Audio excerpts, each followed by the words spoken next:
Hello, hello, hello, everyone. Linda Talaferro from the T, the Extra Effort. I know I say this every time. I just can't help it. I love this time of the week where I can come on and share my heart with you to help you over the hurdles and the roadblocks in your career journey. So, for those of you who are new to me, Linda Talaferro from the T, the Extra Effort, where I help professionals get unstuck. And just as I said, walk through, go through, conquer those roadblocks, those pitfalls in their career journey to their seat at the table. So, today, I want to talk to you today about controlling the narrative. Now, you might ask me, okay, what does that mean? Help me understand exactly what you're talking about, Linda. And I would share with you that it's a couple of things. So, if you're like me in your career journey, you've had people who have written your story for you already. They've written the story for you upon either meeting you for the first time or working with you for a period of time and have decided that they know that you will never be. So they've scripted your narrative. Or some people have met you, worked with you in a team environment, and maybe experienced you not maybe on your best day, and that best day has then become everything for your career. Wrote your narrative, decided what your future would look like. I'm going to share with you another narrative later on in my talk with you tonight. But if I talk to you about those two things, the first couple of examples that I gave you where somebody has said to you, you will never be. And I know from walking in that for years that it can, it can hurt. It can hit you at a place, at a level that you then start to believe it. And when you start to believe it, you then operate, show up, and walk in that because you think you'll never be. Clearly, they must know because they are of some stature, of some position, or whatever. And they've been in this game longer than I, so they must know. Or, I showed up, I was a team member, or I led an initiative and I didn't hit a home run. I misread some data. I was wrong, made a mistake, failed. So clearly, what they're saying has to be true. And so, therefore, the narrative that's written out of that defines my future. I'm done. Very dangerous when we allow others to script our narrative. When we don't take the time, first of all, to do what you hear me talk about often, is to build relationships so people can get to know you for themselves, not from what someone else has said or what someone else thinks or believes, but they know you for themselves, such that when those mistakes happen or misinformation takes place, that person, key stakeholder, somebody that is either the decision maker or connected to the decision maker, can say, you know what? That's not who I know. That's not who I know. So I disagree with that statement. They are not that person. That's extremely important. And you can control that if you do one of the things that I have talked about for quite a long time, is that is allowing people to get you to know you for themselves, building relationships. And I will tell you, you hear me talk about making mistakes and that not being a definition of who we are.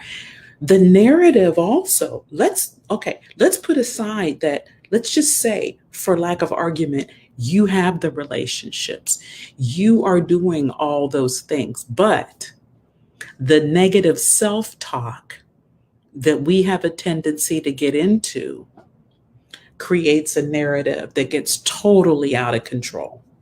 because we do a lot of looking to the left, looking to the right, and comparing ourselves with others. We get that imposter syndrome that you've heard of quite a bit, that no matter how much the data says, the results say, the evidence say that you are worthy, you just don't believe it. You don't believe it. So you operate in a different fashion. Look, you guys that have been hanging with me for a while know that there's nothing that I talk about that I haven't experienced. So if you're there, I get it. I get it, because time after time after time again, either somebody has said you'll never be, or you've made a mistake and it's cost you and you felt like it's cost you, or you're measuring yourself against Sally, Jew, Mark, and Anthony, and Paula, and Anne, and they all seem to be the bomb, although they clearly aren't. And then you look in the mirror and you wonder why. And that is because you've not truly controlled the narrative in its reality. You've allowed it to just grow and just take a shape of its own. Michelle's joining me on Facebook. Just a bunch of lies and scheming. Yes, yes, Michelle. Just a bunch of lies and scheming. But there's a time in our career where those lies and scheming can take control. And that's what we do not want to allow. You want to write the narrative. You know your value. You self-advocate. You control what is being said about you, and rewriting, or as I like to say, script the flip. You control that. It's so extremely important that we do that. And you might say, how? How do I do that, Linda? Showing up authentically, consistently, strong, and not being afraid to allow people to get to know you for you, so that when they hear something different than what they've gotten to know, they can stop it. They can stop it in the tracks. And as I said earlier, state, look, that's not, for example, the Michelle that I know. That's not the Linda that I know. That's not the Ted that I know. So clearly, you, whoever, are wrong. Controlling the narrative is so important. I can give you a few examples. I know in my career, when I had decided that I was going to do what I always said I wasn't going to do, and that is allow people to get to know me, make friends at work, it was important for me to make sure that I did it in a genuine fashion. So no, I wasn't code switching for anyone. So I was going to be Linda, and I wanted them to get to know me, not the person they thought or the person they heard about. So I had to be intentional about that. And it was complete opposite of everything that I had inside of me. Everything, no joke, complete opposite. Because I wasn't trying for you to get to know me. I ain't come to work to make friends. But I realized that once I did that, I'm going to tell you that was the difference maker in my career. Because once I did that, in my early days, when an opportunity existed that I didn't even know existed, somebody else said, hey, before you fill that role with someone outside, you need to talk to Linda, who's already in the company. And I'm going to tell you, that was the difference. That was my first step into the executive position, was because I made sure that I scripted the flip. Whatever people knew about me at the time, I worked diligently for them to know what I wanted them to know about me, the truth of who I am, how I show up, why I am who I am, why I do what I do, how I think, not what someone else interprets. was the difference in somebody making a phone call and saying, hey, I know you have an opening. You're about to hire from the outside. Don't do that because there's somebody inside you need to talk to. Now, I could have just hung out and said, you know what? I don't care. My work product's the bomb. I'm working hard every day. And if they can't see that, shame on them. I would not to this day be sitting in this vice president seat I have today if I hadn't made that mindset shift and decided I wanted to control the narrative. Now, is this an easy thing to do? Absolutely not. It takes, my word for 2021, it takes resilience, the ability to bounce back, because we hear some junk. We got people that are naysayers. We have people that become roadblocks, and they will try to script that flip for you. They will try to write that narrative, and they will put a bunch of junk in our way. I'm not going to pretend to tell you that those people don't exist. So it's not going to be easy. But nothing worth it usually is easy. What it will take is intentionality. What it will take is your focus. What it will take is you knowing your worth and your value. What it would take is not accepting no for an answer. What it will take is your perseverance, your resilience. What it will take is your high emotional intelligence. Because you're going to have to do this in a way that gets attention and holds attention and doesn't create somebody else writing a different narrative about you because you can't handle a challenging situation properly. So clearly not easy, but I will tell you it's definitely worth it. And if you start to build those relationships, and if you control the narrative, and if it gets around who you are, why you are who you are, what you stand for, then when it's time to get your shoulder tapped, which I got my shoulder tapped, which I shared with you, the fact that you controlled the narrative will help you get your shoulder tapped. No doubt about it. No doubt about it. But if you decide that you're just going to sit back and let the wheels spin as they may, let whatever come, then I will tell you, you most likely won't get your shoulder tap. Wendy asked me a question. I engage and I'm proactive through and through. However, others usually take that for credit, take the credit. So how do you control the narrative without appearing arrogant? Wendy, thank you for joining me on Facebook. Excellent question. You can control the narrative without being arrogant just by stating the facts. You don't have to necessarily be constantly I.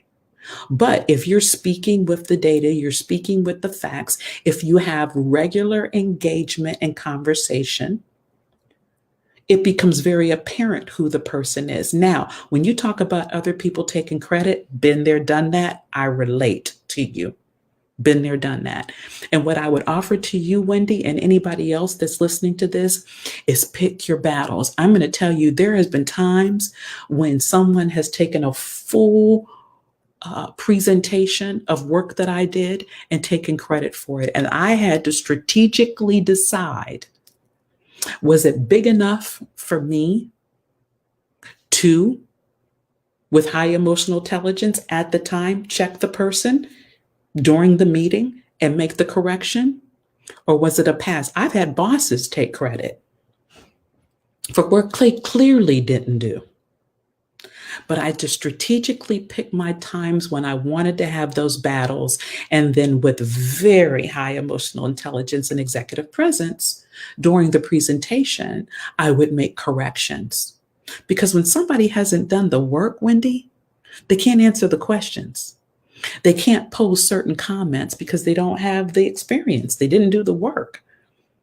So I would say pick your battles on the taking credit. Be fully present when you decide it's strategically wise for you to raise up and show that you are the person that did the work. And arrogance does not equate to confidence. Be confident, be authoritative, stand with your high gravitas, and it will not come across arrogant. It will not. Trust me, I've been there. I've done it. It's all about how you say it. It's all about how you present it and being strategic and mindful in doing it. That's an excellent question, Wendy, because it can come out, it can shift. There's no doubt about it, and go left in a minute. And we don't want that to happen. So that's how you control the narrative. It starts with, I'm going to tell you though, for Wendy's question, everybody else, you've heard me talk. Your relationships are foundation. I am telling you, it is no joke to have relationships. You can be engaged and proactive, but if you don't have those people supporting you when you're not in the room, just like I said earlier, when you don't have those people saying, hey, that's not the person I know, it doesn't matter how engaged and thorough you are. It doesn't matter how proactive you are. You need those people speaking for you on your behalf. They help you rewrite the narrative. They help you control the narrative because you can't be in every room. You can't be at every table all the time.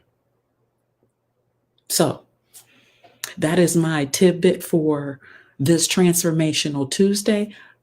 A way to help get your shoulder tapped is you control the narrative. You build relationships. Sometimes winning means moving. Hey, I hear you, Michelle. Sometimes it does. It depends on what your definition of moving is. I would love to hear more. Share with me in the comments. But if it means moving on, it might. Toxic environments, definitely. But remember, make sure that if the moving is happening, it's happening for the right reason. Because you may have heard me say before, everywhere you go, there you are. Okay? Everywhere you go, there you are. So make sure that you aren't taking a lot of your stuff with you that you didn't correct and fix in the previous situation or the previous atmosphere. But if it's toxic, Michelle, I'm with you. It is time to move on. So control that narrative, build those relationships, strategically advocate for yourself, know what battles to pick when, and then how to fight them with high emotional intelligence and executive presence. Thank you all for joining me. For those of you that joined live, Michelle, Wendy, appreciate the comments. For those of you that are hearing this on a playback, I really appreciate your support and your fellowship. I put a link in here. Would love, if you need help controlling your narrative, if you want to make sure you get your shoulder tapped, or you want to make sure you've done all the work you need so you can get unstuck to get your shoulder tapped, click on that link, fill out that application, schedule a call with me, and let's get about getting that work done. Michelle, I appreciate you too. I appreciate you joining me. Wendy, appreciate you joining me as well. Both of you ladies, everyone else that's been joining me, I really appreciate it. And until next time, control that narrative. Script the flip.